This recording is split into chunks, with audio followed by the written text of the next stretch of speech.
Hey everyone. In this video, I'll show you how to add or remove an input source on your Mac, also commonly known as a keyboard language or typing method, just like this.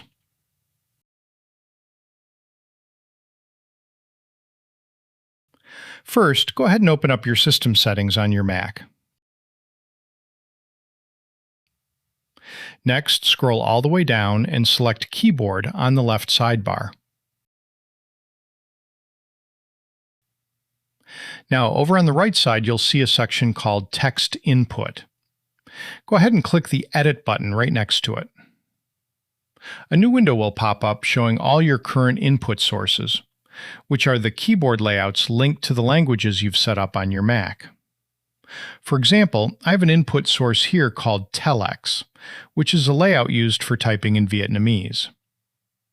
So to remove an input source, simply select the one you want to delete. Then look down at the bottom left and click on the minus icon. And just like that, the input source is removed.